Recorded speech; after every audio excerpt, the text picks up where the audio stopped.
Zee 24 तास एक पाऊल पुढे। ठाण्यातल्या मफतलाल कंपनीच्या जागेचा वाद चांगलाच चिघळलाय। या जागेवरील रहिवाशांच्या घरांच्या आणि कामगारांच्या प्रश्नासाठी शिवसेनेनं उडी घेतली आहे। कळव्यातील शिवसेनेचे स्थानिक नेते आणि संघर्ष कृती समितीचे नेते दशरथ पाटील यांनी ठाण्याच्या जिल्हाधिकारी कार्यालयाबाहेर उपोषण सुरू केलंय। मफतलाल कंपनी उभारण्याकरता शेतकऱ्यांच्या जमिनी संपादित करण्यात आल्या होत्या, त्यामुळे शेतकऱ्यांच्या या संपादित केलेल्या जमिनी परत मिळाव्यात यासाठी हे उपोषण करण्यात आलंय।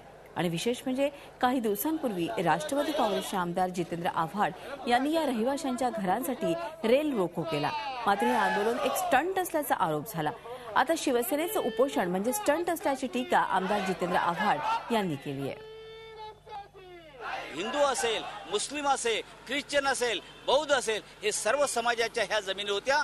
त्या जमिनी या ठिकाणी सरकारने अनपेक्षित म्हणजे आवश्यकतेपेक्षा जास्त घेतल्या गेल्या, ही आमची खंत आहे। हा जो लढा आहे तो न्याय हक्कासाठी आहे, वोट बँकेसाठी नाहीये।